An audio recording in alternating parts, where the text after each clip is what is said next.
Who is going to take care of the wives? Why God created us? What is cosmic energy? The religion is the solution for the things happening all around the world. Jihad does not mean any war fought by any Muslim. Jihad basically means to strive to struggle. The Hindus and the Muslims will be united. He is not cosmic energy, he is more superior than that. Quran gives you the solution to the problems of humankind. Not that we shall despise each other. That according to Japan, India will be the superpower of the world. We will be a superpower, will be far superior to the Americans. Alhamdulillah. Wassalatu wassalamu rasulillah wa ala alihi wa sahbihi ajmain. Amma ba'd. A'udhu billahi minash shaitanir rajim. Bismillahir rahmanir rahim. Udu ila sabri rabbika bil hikma wal mau'izatil hasana wajadil billati ahsan. Rabbi shrah li sadri wa yassir li amri wahlul 'uqdatam min lisani yafqahu qawli. সবাইকে স্বাগত জানাই Islamic সম্ভাষণে। আসসালামু আলাইকুম ওয়া রাহমাতুল্লাহি ওয়া বারাকাতুহু। আল্লাহর দয়া, শান্তি ও রহমত আপনাদের সবার উপর বর্ষিত হোক। আপনারা ইসলাম ও কম্পারেটিভ রিলিজিয়নের উপরে যে কোনো প্রশ্ন করতে পারেন। যদি কেউ প্রশ্ন করতে চান তাহলে করতে পারেন।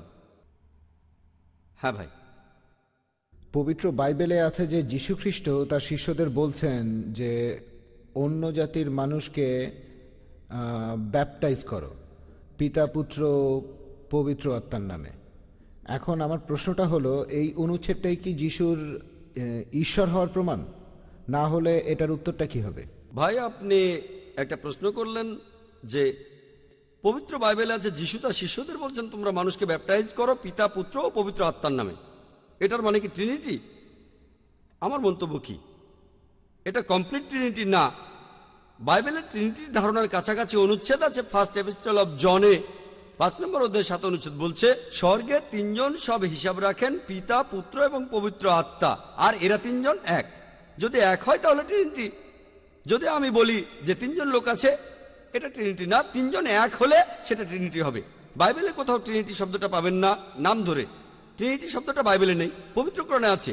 সূরা নিসার 171 নম্বর আয়াতে উল্লেখ করা হয়েছে, বলা হয়েছে ওয়ালা তাকুলু সালাসা, তোমরা ট্রিনিটি বলো না, ইনতাহু খায়রাল লাকুম, তোমাদের জন্য এটা কল্যাণকর। কোরআনে ট্রিনিটি আছে, তবে বলা হয়েছে এটা বলো না। এরপর সূরা মাইদার 73 নম্বর আয়াতে উল্লেখ করা হয়েছে লাকাদ কাফারাল্লাযিনা কালু ইন্নাল্লাহা সালিসু সালাসা, তারা কুফরি করছে, ধর্মের অবমাননা করছে যারা এই কথা বলে যে আল্লাহ তিনের মধ্যে একজন, আল্লাহ হলেন তিনজন মিলে। এটাকে বলে ট্রিনিটি। পবিত্র কোরআনে এই ট্রিনিটি শব্দটা আছে মোট 2 বার, তবে বলা আছে এটা নিষিদ্ধ। পবিত্র বাইবেলে শব্দটা কোথাও নেই। সবচেয়ে কাছাকাছি ফার্স্ট এপিস্টল অফ জন 5 নম্বর অধ্যায় 7 অনুচ্ছেদ, আপনার বলা অনুচ্ছেদটা না, সেটাতে তিনজনকে এক বলা হয়নি, এটাতে বলা হয়েছে। তবে এই ফার্স্ট এপিস্টল অফ জন 5 নম্বর অধ্যায় 7 অনুচ্ছেদ যেটা বলছে যে স্বর্গে তিনজন হিসাব রাখে, পিতা, পুত্র আর পবিত্র আত্মা, আর তিনজন হলো এক, এটা বাইবেলের রিভাইজড স্ট্যান্ডার্ড ভার্সন অনুযায়ী, স্ট্যান্ডার্ড ভার্সন রিভাইজ করেছেন 32 জন খ্রিস্টান বিশেষজ্ঞ, যারা খুবই উচ্চপদস্থ, যাদের পেছনে 50টি খ্রিস্টান প্রতিষ্ঠান সমর্থন দিচ্ছে। এই বিশেষজ্ঞরা বলছেন যে পবিত্র বাইবেলের এই অনুচ্ছেদটা বানানো হয়েছে, পরে লেখা হয়েছে, তারপর ঢোকানো হয়েছে, আর বাইবেল থেকে এই অনুচ্ছেদটা বাদ দেওয়া হয়েছে। কারণ এটা বানানো হয়েছে, পরে লেখা হয়েছে, তারপর ঢোকানো হয়েছে। তাই রিভাইজ স্ট্যান্ডার্ড ভার্সনে, যেটা হলো বাইবেলের সবচেয়ে বেশি বিক্রি হওয়া ভার্সন, সেখানে এটা নেই। আপনি যেটা বললেন তিনজনের কথা, কিন্তু ট্রিনিটি না। যে অনুচ্ছেদটা বাদ দেওয়া হয়েছে সেখানেও ট্রিনিটি নেই, কিন্তু ট্রিনিটির কাছাকাছি যেটা পবিত্র বাইবেল থেকে বাদ দেওয়া হয়েছে। তাহলে ট্রিনিটি শব্দটা বাইবেলে নেই, এই শব্দটা শেখায় চার্চ। বাইবেল অথবা যীশু খ্রিস্ট কখনো ট্রিনিটির কথা বলেননি। আশা করি উত্তরটা পেয়েছেন। কোনো ভাই কি প্রশ্ন করবেন? হ্যাঁ ভাই। চিকিৎসা করার অনেকগুলো পদ্ধতি আছে, আর তার একটা হলো হোমিওপ্যাথি চিকিৎসা। আমরা জানি যে এই ওষুধে আছে অ্যালকোহল।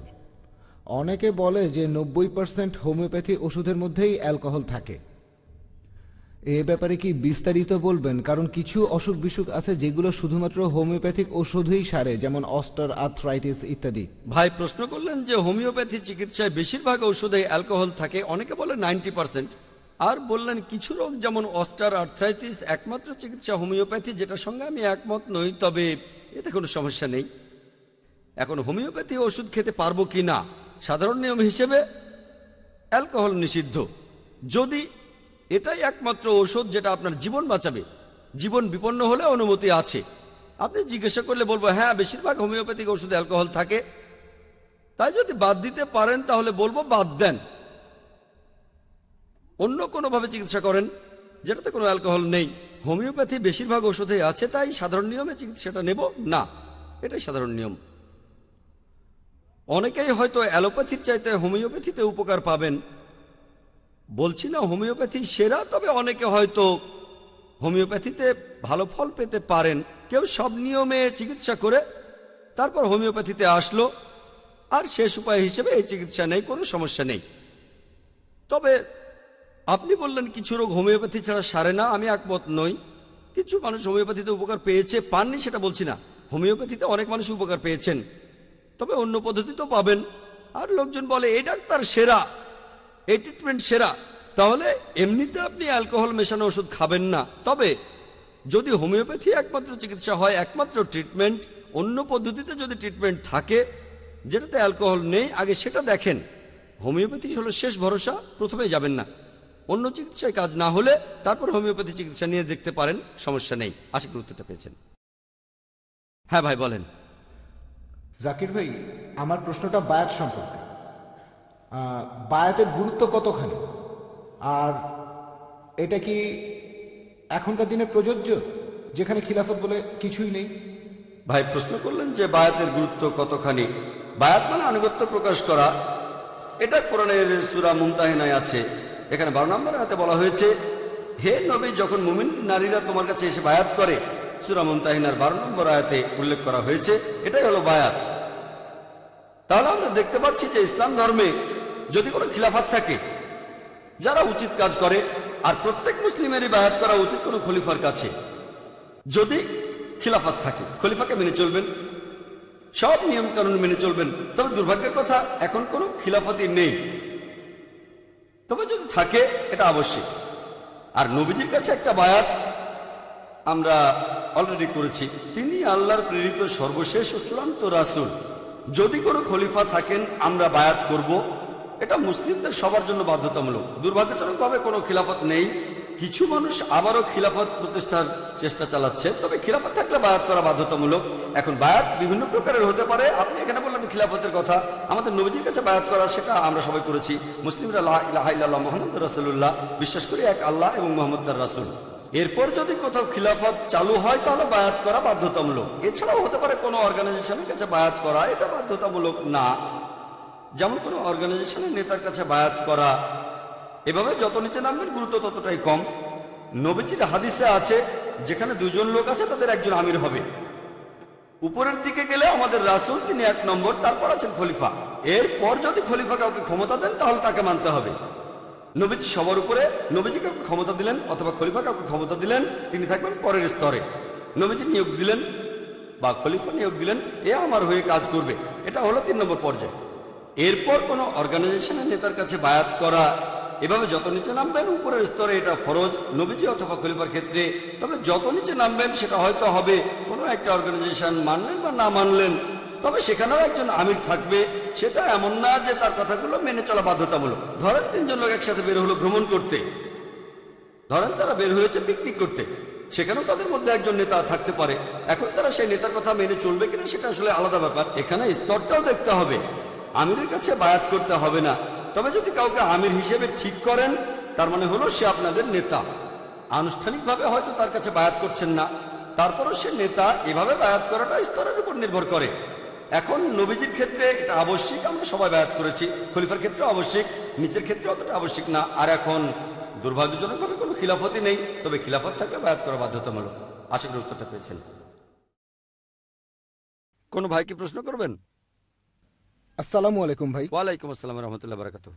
এখন অনেক অমুসলিম মহিলাই ইসলাম ধর্ম গ্রহণ করছে। আমার প্রশ্নটা এই মহিলাদের বিয়ে সম্পর্কে, কারণ অনেক মুসলিম পরিবারই বেশ রক্ষণশীল, আর তারা চায় না যে তাদের ছেলে এমন কোনো রিভার্ট মহিলাকে বিয়ে করুক।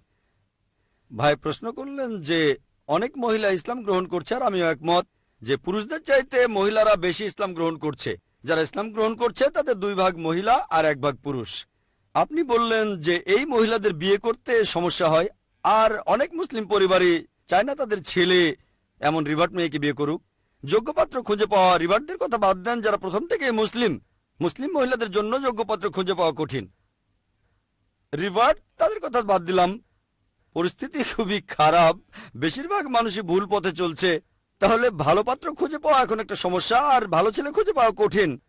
ভালো মেয়ে খুঁজে পাওয়া সহজ, কারণ আল্লাহ তাদের সেভাবে বানিয়েছেন, আর মহিলারা সেজন্য বেশি ইসলাম গ্রহণ করছে। এখন আপনার প্রশ্নটা রিভার্ট কোনো মহিলাকে বিয়ে করার প্রসঙ্গে। এটা বলা উচিত না যে মুসলিম ছেলে রিভার্ট মহিলাকে বিয়ে করবে না।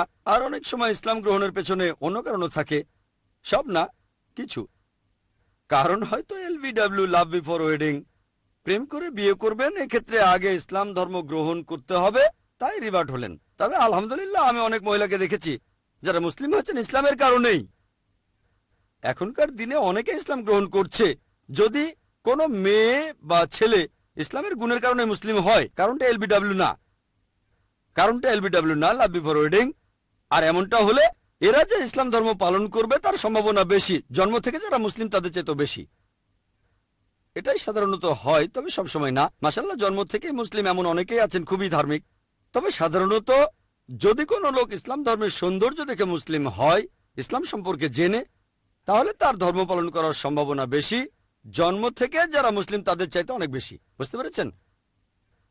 তবে আমি সেই সব রিভার্টদের কথা বলছি না যারা মুসলিম হচ্ছে অন্য কারণে হোক, সেটা টাকা বা প্রেমের কারণে।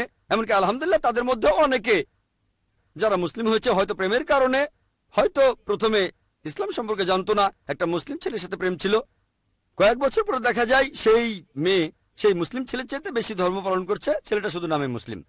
বিয়ের আগে মেয়েটাকে বলেছে তোমাকে ধর্ম বদলাতে হবে, তারপর দেখা গেল সেই মেয়ে মুসলিম হলো, কয়েক বছর পরে সেই মেয়ে হয়তো ইসলাম পালন করছে বেশি বেশি করে। হয়তো স্বামীকে সে দাওয়া দিচ্ছে, স্বামী মানবে কিনা সেটা আলাদা ব্যাপার, এরকম অনেক আছে। তবে যদি কোনো পুরুষ বা মহিলা ইসলামের গুণের কারণেই মুসলিম হয়, তাহলে তারা মুসলিম ঘরে জন্মানো ছেলে মেয়েদের চাইতে বেশি ধর্ম পালন করবে, এই সম্ভাবনাই বেশি। এখানে অনুৎসাহিত না করে উৎসাহ দিতে হবে। তবে এর পাশাপাশি অন্যান্য বিষয়গুলো দেখতে হবে। আরো অনেক বিষয় আছে। অনেকে দেখে সৌন্দর্য, আভিজাত্য, সম্পদ আর গুণ, সেরা হলো গুণ। অন্য তিনটা বিষয় দেখবেন এমন না যে দেখবেন না। কেউ যদি সুন্দরী মেয়ে বিয়ে করতে চায় করতে পারে, এতে কোনো রকম সমস্যা নেই। তবে সেরাটা হলো গুণ। সৌন্দর্য দেখতে গিয়ে গুণটাকে বাদ দেবেন না। যদি কারো মধ্যে চারটা জিনিসই পান তবে তা আলহামদুলিল্লাহ। যদি কাউকে বিয়ে করেন যে সুন্দরী, সম্পদশালী, অভিজাত আর গুণবতী, আলহামদুলিল্লাহ। তবে সেরাটা হলো গুণ। আর নিজের অবস্থানের সাথে সামঞ্জস্য রেখে বিয়ে করবেন, এগুলো সব হাদিসে লেখা আছে। অবশ্য এমন না যে সবই মানতে হবে, কিছু নাও মানতে পারেন। শুধুমাত্র গুণের জন্য অনেক কিছু বাদ দিতে পারেন, এভাবেও বিয়ে করে সুখী হতে পারেন আপনি। তাহলে এখানে বিভিন্ন বিষয় দেখে নিতে হবে। এখানে অনুৎসাহিত করা হচ্ছে না, উৎসাহ দেওয়া হচ্ছে, তবে বিভিন্ন বিষয় দেখে নিতে হবে। এমন না যে কলেজে প্রেম হয়েছে, এক বছর পরে মুসলিম হয়ে বিয়ে করে ফেললেন। এখানে অনেক বিষয় দেখতে হবে। সেই মেয়ে একজন ভালো মুসলিম হতে পারে, এখানে সব দিকে খেয়াল রাখবেন। তাদের অনুৎসাহিত করবেন না, বরং আপনারা উৎসাহ দেবেন। আশা করি উত্তরটা পেয়েছেন। কোনো ভাই প্রশ্ন করবেন? হ্যাঁ ভাই। যীশুখ্রিস্ট বলেছেন যে তোমাদের প্রতিবেশীকে ভালোবাসো, শত্রুকে ভালোবাসো। এছাড়াও শ্রী শ্রী রবিশঙ্কর আর অন্যান্য ধর্মীয় গুরুরা মানুষকে ভালোবাসার কথা বলেছেন, আর এভাবে তাদের অনুসারীর সংখ্যাও বাড়ছে। এখন আমাদের নবীজি সাল্লাল্লাহু আলাইহি সাল্লাম তিনি কিভাবে এই ভালোবাসার কথা প্রচার করেছেন? ভাই খুব সুন্দর প্রশ্ন করেছেন। যে যিশু বলেছেন তোমাদের প্রতিবেশীকে ভালোবাসো, শ্রী শ্রী রবিশঙ্কর বলেছেন তোমাদের প্রতিবেশীকে ভালোবাসো, তাদের অনুসারীও বাড়ছে। আমাদের নবীজি সাল্লাল্লাহু আলাইহি সাল্লাম তিনি কিভাবে এই ভালোবাসার কথা বলেছেন? আপনারা দেখবেন যে আমাদের নবীজির কথা বেশিরভাগ লোক মেনে চলে। সংখ্যার দিক থেকে খ্রিস্টানরা অনেক বেশি, তবে ধর্ম পালন করার কথা বললে মুসলিমরা সংখ্যায় অনেক বেশি। মুসলিমরা সংখ্যায় 130 কোটি আর খ্রিস্টানরা প্রায় 200 কোটি। কিন্তু ধর্ম পালন করার দিক থেকে খ্রিস্টানদের তুলনায় অনেক বেশি মুসলিম তাদের ধর্ম পালন করে থাকে। তাহলে ধর্ম পালনের দিক থেকে ইসলাম 1 নম্বর। আপনি প্রশ্ন করলেন যে যীশু খ্রিস্ট বলেছেন প্রতিবেশীকে ভালোবাসো, আমিও একমত। আর শ্রী শ্রী রবিশঙ্করও বলেছেন, মুহাম্মদ সাল্লাল্লাহু আলাইহি সাল্লাম এটা বলার পাশাপাশি দেখিয়ে দিয়েছেন কিভাবে সেটা অর্জন করতে হবে। নবী সাল্লাল্লাহু আলাইহি সাল্লাম বলেছেন যে একজন কখনো সত্যিকারের মুসলিম হবে না সে যদি ভরপেটে নিজের ঘরে ঘুমায় যখন প্রতিবেশী ক্ষুধার্ত থাকে। এক সাহাবী বললেন আমার প্রতিবেশী কারা? নবীজি বললেন আশেপাশের 40 ঘর তোমার প্রতিবেশী। 40টা ঘর আপনার প্রতিবেশী। তার মানে ভরপেটে ঘুমাতে পারবেন না যদি প্রতিবেশী ক্ষুধার্ত থাকে। এমন অনেক হাদিস প্রতিবেশীর কথা বলছে, ঠিক। আর এর পাশাপাশি সেখানে সুবিচারের কথা বলা হচ্ছে। প্রতিবেশীকে ভালোবাসবেন, শ্রদ্ধা করবেন, হোক সে মুসলিম বা অমুসলিম, একই সাথে ন্যায় বিচারও করতে হবে। কিন্তু মিডিয়া তারা ভুল জিনিস প্রচার করে। ইসলামে যেখানে ন্যায় বিচারের কথা বলা হয়েছে তারা সেটা অন্যভাবে প্রচার করে। তবে আমাদের নবীজি যে বলেছেন তোমাদের প্রতিবেশীকে ভালোবাসো, এ কথাটা প্রচার করে না, যেন এই কথাটা কোথাও বলাই হয়নি।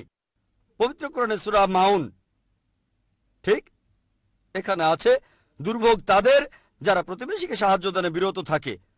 পুরো একটা সূরায় আছে। নবীজি সাল্লাল্লাহু আলাইহি ওয়াসাল্লাম যে শুধু প্রতিবেশীকে ভালোবাসতে বলেছেন তাই নয়, তার পথটাও দেখিয়ে দিয়েছেন। আর আপনারা দেখবেন শ্রী শ্রী রবিশঙ্করের সাথে সেই বিতর্কে তিনি বলেছেন শুধু ভালোবাসার কথা, ঈশ্বর সবাইকে ভালোবাসেন, যেটা আমি পরে পরিষ্কার করে বললাম যে কোরআন ওই কথা বলছে যে আল্লাহ পরম করুণাময় আর পরম দয়ালু।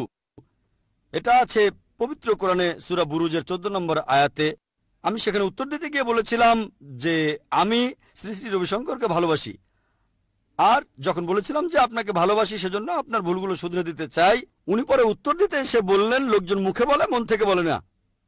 তার মানে অভিযোগ করলেন যে আমি মুখে বলছি মন থেকে বলছি না, যেটা অন্যায়। এভাবে বলাটা অন্যায়। আমি এটা নিয়ে কিছুই বলিনি, বলেছিলাম তার বইয়ের উদ্দেশ্যটা ভালো, বলিনি যে উদ্দেশ্যটা খারাপ। আমি তার প্রশংসা করেছি। তাহলে মানুষ হিসেবে কার কাজটা বেশি ভালো? তার লেখা বইটা আসলে ইসলামের অবমাননা, এতে ক্ষতি হতে পারে, রায়টা বেঁধে যেতে পারে। ইসলামের অবমাননা করেছেন। তারপরেও বলেছি তার উদ্দেশ্য বা নিয়তটা ভালো ছিল যে মুসলিম আর হিন্দুরা একত্রিত হবে, তবে কথাগুলো ভুল। আর আমি যখন বললাম যে উনাকে ভালোবাসি, উনি পরোক্ষভাবে বললেন মানুষ অনেক কথাই মুখে বলে মন থেকে বলে না। আমি তো মুখে বলেছি, উনি মুখেও বলেননি যে আমাকে ভালোবাসেন। ঠিক তাহলে আপনারা যদি নিরপেক্ষভাবে আর যুক্তি দিয়ে দেখেন যে সেখানে কিছু লোক বলেছিল ও জাকির ভাই উনি তো এসব ব্যাপারে খুব কঠিন, কোথায় কঠিন সেই বিতর্কটা যদি দেখেন, সেখানে দ্বিতীয় অংশে বলেছি আমি আসলে সবর করছিলাম। কিছু বললে একটা নেতিবাচক প্রভাব পড়তে পারে। যারা আমাকে চেনে তারা বলেছিল জাকির ভাই এই কথার উত্তর দিলেন না কেন, কিছু বললেন না কেন? আমি বলেছিলাম সবর করছিলাম। তাহলে আমরা প্রতিবেশীকে ভালোবাসবো, তবে সে তার ক্ষতি করুক এমন কিছু আমরা চাই না। ঠিক কাউকে ভালোবেসে যদি এই কথা বলি, উদাহরণ দিচ্ছি, একজন ধরেন আমার বন্ধু, সে সবসময় ক্লাসে ফার্স্ট হয়, পরীক্ষা দিতে যাওয়ার সময় সামনে কালো বিড়াল পড়লো। সে বলল কালো বিড়াল দেখেছি, এটা অশুভ লক্ষণ, আজকে আমি পরীক্ষা দেব না। আমি তাকে বলবো ভাই কালো বিড়ালে কিছু যায় আসে না, আমার সামনে এমন কালো বিড়াল অনেক পড়েছে, কিছুই হয়নি। না না, তখন কি বলবো তোমাকে ভালোবাসি, তুমি ঠিক, তাকে তো ভালোবাসি, সেজন্যই শুধরে দেব। কালো বিড়াল ক্ষতি করে না, তাকে ভালোবাসি বলে এই কথাটা বলে দেবো তাকে আমি। তাই যেহেতু শ্রী শ্রী রবিশঙ্করকে ভালোবাসি, আমি চেয়েছিলাম তিনি যেন পরকালে বেহেশতে যান, সেজন্য শুধরে দিয়েছিলাম। উনি হয়তো সেটা বোঝেননি। যার ঈমান আছে তিনি এটা বুঝবেন।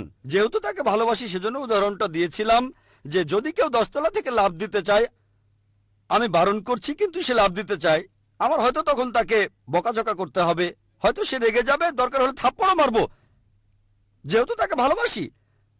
ভালোবাসা শুধু মুখের কথায় হয় না, আমি ওনার সঙ্গে একমত। তবে উনি শুধু মুখেই বলেছেন, এছাড়াও কিছু সমাজসেবা করেছেন ভালো, সেগুলো ভালো কাজ। ইসলাম বলছে ইহকাল গুরুত্বপূর্ণ, তবে আখিরাতের গুরুত্ব বেশি। আমাদের নবীজি বলেছেন বাস্তবসম্মত ভালোবাসার কথা, তাই যাকাত দেয়া আমাদের ফরজ। গরিব লোকদের দান করার জন্য। আপনি যদি ইসলাম ধর্মের মূল নীতিগুলো দেখেন, এগুলোই সবচেয়ে মানবিক। মিডিয়া যেটা করে, তারা প্রসঙ্গ ছাড়া কিছু জিনিসের উদ্ধৃতি দেয় আর সেটা ভুলভাবে প্রচার করে। ইসলাম ধর্মে যেটা আছে সেটা অন্য কোনো ধর্মে নেই। যেমন ধরেন ধর্মের অবমাননা। ইসলামের নিয়মটা, যদি কেউ যুদ্ধ ঘোষণা করে আল্লাহ ও রাসূলের বিরুদ্ধে, সূরা মাইদা 33 নম্বর আয়াতে উল্লেখ করা হয়েছে, যদি কেউ যুদ্ধ ঘোষণা করে আল্লাহর বিরুদ্ধে, তার রাসূলের বিরুদ্ধে, ধ্বংস করে বেড়ায়, হয় তাকে হত্যা করো বা ক্রুশবিদ্ধ করো, অথবা তার হাত পা কেটে ফেলো বা নির্বাসন। 4টা অপশন। হয়তো বলবেন ও সন্ত্রাস, কোথায় সন্ত্রাস? কেন? ধরেন আমি কাউকে জিজ্ঞেস করলাম, ধরেন কেউ আপনার স্ত্রীর বদনাম করলো, মায়ের বদনাম করলো, কুৎসা রটালো, কি করবেন? ও আমি তার নাক ভেঙে ফেলবো, ঘাড় ভেঙে ফেলবো। আমি বলবো কেন? মুসলিমদের জন্য আল্লাহ ও তার রাসূল, তারা আমাদের কাছে এই পৃথিবীর মধ্যে সবচেয়ে বেশি প্রিয়, মা বাবা স্ত্রী এদের চাইতেও। কেউ আপনার মায়ের বদনাম করলে আপনি কি করবেন? রেগে যাবেন, ঠিক ঠিক। কেউ তার নামে কুৎসা রটালে মারতে চাইবেন কেন? আপনার অধিকার। আমাদের ইসলাম ধর্মের নবীজি বলেছেন যদি কেউ আল্লাহ এবং রাসূলকে বেশি ভালো না বাসে, তার মায়ের চাইতে, তার বাবার চাইতে, তার স্ত্রীর চাইতে, তার সন্তানের চাইতে, সে সত্যিকার মুসলিম নয়। যখন কেউ আপনার মায়ের বদনাম করে, তার নামে কুৎসা রটায়, আপনি তখন রেগে গিয়ে তাকে মারবেন, কোর্টে কেস করে দেবেন। ইসলামে আল্লাহ এবং রাসূল তাদেরকে অনেক বেশি ভালোবাসি, মা বাবা স্ত্রী সন্তানের চেয়েও বেশি। হয়তো তারা তাদের নবীকে এতটা ভালোবাসে না, সেটা তাদের সমস্যা। লজিক্যালি দেখলে বুঝবেন ইসলাম সবচাইতে মানবিক ধর্ম। ইসলাম ভালোবাসার কথা বলে, শুধু তাদের ভালোবাসি না যারা চুরি করে। যার চুরি গেছে আমরা তাকেও ভালোবাসি। আমি সেখানে একটা উদাহরণ দিয়েছিলাম, যে চুরি করেছে সে যদি আসলেই গরিব আর ক্ষুধার্ত হয় সেজন্য সরকার দায়ী, কিন্তু বিলাসিতার জন্য চুরি করলে তার শাস্তি হওয়া উচিত। এখানে উত্তর দেওয়াটাও গুরুত্বপূর্ণ। আমরা মুসলিমরা আসলে টেবিলটা উল্টে দিতে জানি না। যদি আমরা যুক্তি আর প্রসঙ্গ দেখিয়ে তাদের অভিযোগের উত্তরটা দিতে পারি, ইনশাল্লাহ সবাই তাহলে বলবে ইসলামই শ্রেষ্ঠ ধর্ম। ইসলাম ভালোবাসার কথা বলে, ভালোবাসা আর ন্যায়ের কথা বলে, সব মানুষের জন্য, নির্দিষ্ট কোনো গোত্রের জন্য না। আশা করি উত্তরটা পেয়েছেন। হ্যাঁ ভাই। একবার একটা জুতোর মডেলে আরবি আয়াত বিসমিল্লাহির রহমানুর রহিম লেখা হলো, মুসলিমরা সবাই স্ট্রাইক করলো। এসব ঘটনা এখনো ঘটছে, সবাই আমাদের সাথে খেলছে। প্রথম প্রশ্ন। দ্বিতীয়টা হলো, এভাবে স্ট্রাইক করা বা হরতাল ডাকা ইসলামের ব্যাপারে কি বলে? কারণ এখানে অনেকেই ক্ষতিগ্রস্ত হচ্ছে যারা সরাসরি জড়িত নয়। যে দোকানে পাথর মারা হয়েছে তারাও হয়তো সরাসরি এর সাথে জড়িত নয়। ইসলাম ধর্ম এ ব্যাপারে কি বলছে? ভাই আপনি প্রশ্ন করলেন আর এটার উত্তর আমি আগেই দিয়েছি। আমি একটা জেনারেল উত্তর দিয়েছি। সেই উত্তরটার মধ্যে সবকিছুই পড়ে, সালমান রুশদি, তাসলিমা নাসরিন আর আমেরিকা সবকিছু। আমার উত্তরটা ছিল সামগ্রিক। তারপরে ডেনমার্কের ছাপানো সেই কার্টুনগুলো নিয়েও আমি বলেছিলাম। সেখানে বলেছিলাম যে 6 নম্বর ছিল ভায়োলেন্স। এই ভায়োলেন্সের ব্যাপারে তখন আমি বলেছিলাম ফ্ল্যাগ পুড়িয়ে দিলেন, লোকে আপত্তি করতে পারে, তবে এটাকে হারাম বলবে না। অথবা ঢিল মেরে জানালার কাঁচ ভাঙলেন, সেই দেশের এম্বাসির জানালা যেটা অন্যায় করেছে, তবে অন্য কারো দোকানে আগুন ধরানোকে হারাম বলবো। অবশ্য যদি সেই ব্যাপারটার সাথে জড়িত কেউ, একেবারে সরাসরি জড়িত এমন কাউকে ধরতে পারেন, তাহলে ব্যাপারটা আলাদা। আপনি সেই দেশের কোন নাগরিককে কিডন্যাপ করে অত্যাচার করতে পারেন না, এটা হারাম। তাহলে দোকানে পাথর মারা এটা সম্পূর্ণ হারাম। যদি সেই দোকানদার অন্যায় কিছু করেছে সেজন্য পাথর মারছেন, তাহলে ঠিক আছে, তবে অন্য কাউকে আক্রমণ করা ঠিক না। এখানে যেটা করতে পারেন আমি আগেও বলেছি, যদি সেই দেশ দায়ী হয়, প্রধানমন্ত্রী এটাকে সমর্থন করে, তার মানে প্রধানমন্ত্রীও জড়িত। প্রধানমন্ত্রী দায়ী, সেজন্য নিরীহ নাগরিককে মারতে পারেন না। খুব বেশি হলে ফ্ল্যাগ পোড়ানো, আমি বলছি না যে এটাও ঠিক। তবে ভায়োলেন্সটা যদি হয় ফ্ল্যাগ পুড়িয়ে দেয়া, এম্বাসিতে পচা ডিম ছুঁড়ে মারা, যদি ভায়োলেন্সটা এরকম হয়, সামান্য খুব একটা আপত্তি করবে না মানুষ। তবে চূড়ান্ত ভায়োলেন্সে নিরীহ মানুষ মারা, অত্যাচার করা, অথবা বাড়িঘর পুড়িয়ে দেয়া, অথবা দোকান পুড়িয়ে দেয়া, এগুলো হারাম ইসলামে। এমন করা আমার মতে সম্পূর্ণ ভুল। হ্যাঁ, আপনি মিডিয়ায় উত্তর দিতে পারেন, শান্তিপূর্ণভাবে প্রতিবাদ করেন, সমস্যা নেই। অর্থনৈতিক, আমি তাদের পণ্য কিনবো না, সেগুলো ব্যবহার করব না, ড্যানিশ পণ্য আমি কিনবো না, ভালো।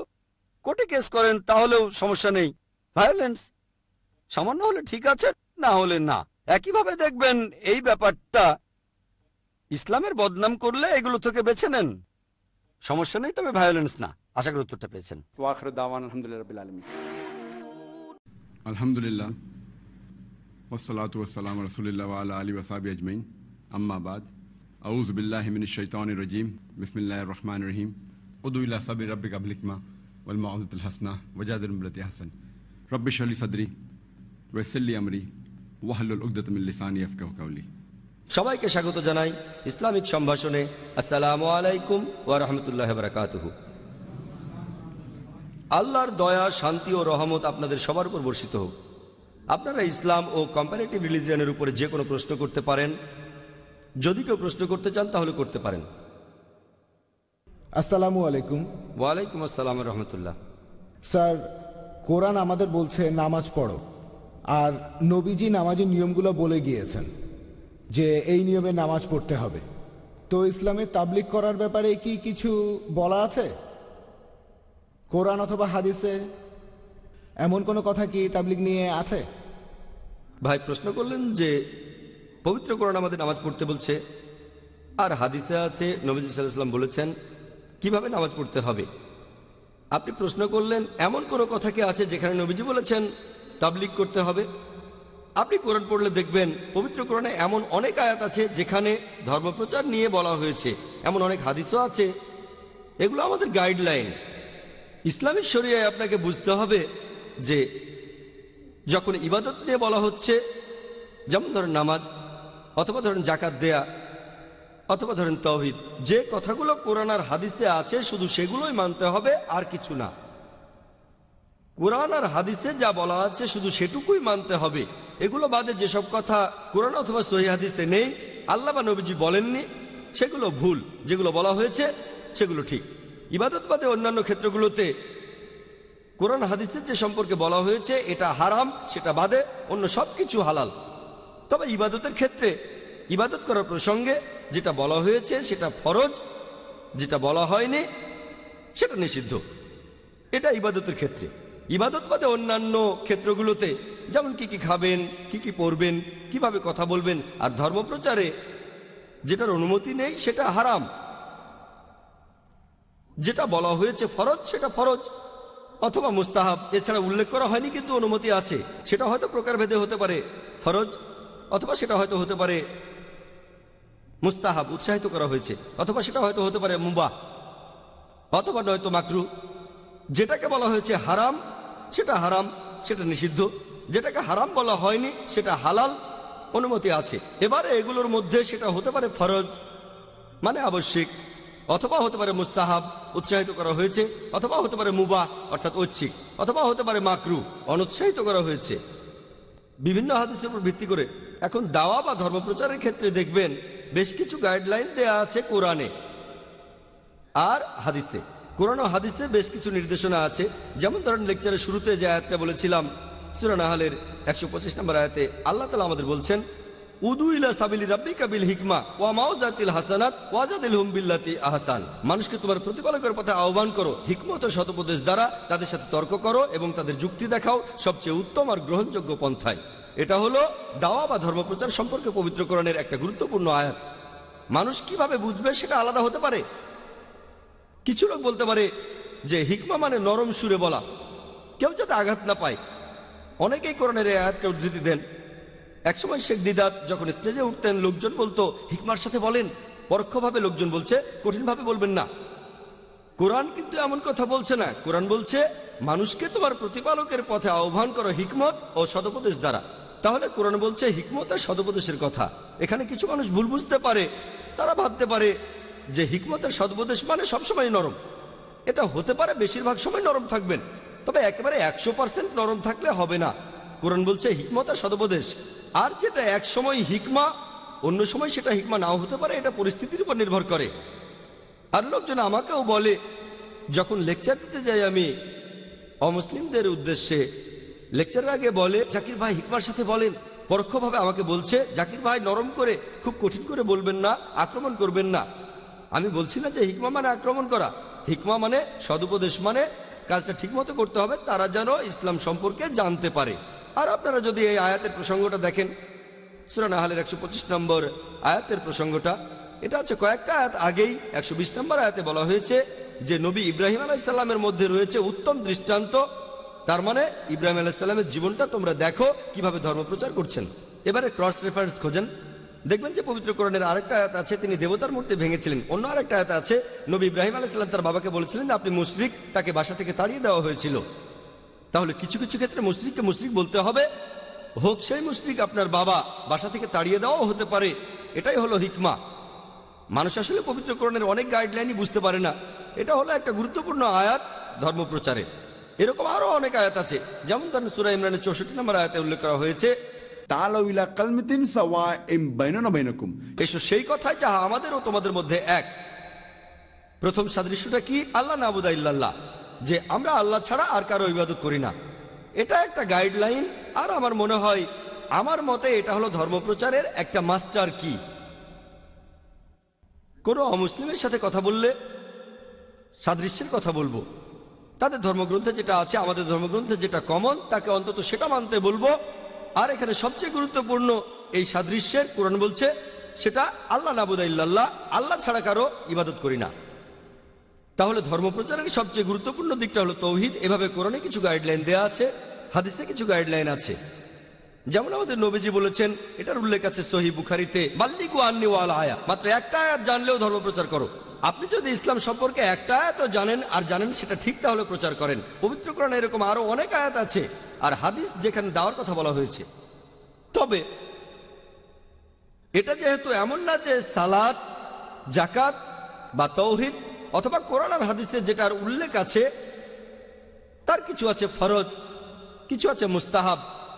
কোরআনের সেই আয়াত অথবা হাদিসের প্রসঙ্গের উপর নির্ভর করে। তবে ধরেন আমি মাইক্রোফোনে কথা বলছি, প্রশ্ন করতে পারেন নবীজিকে মাইক্রোফোনে কথা বলেছিলেন?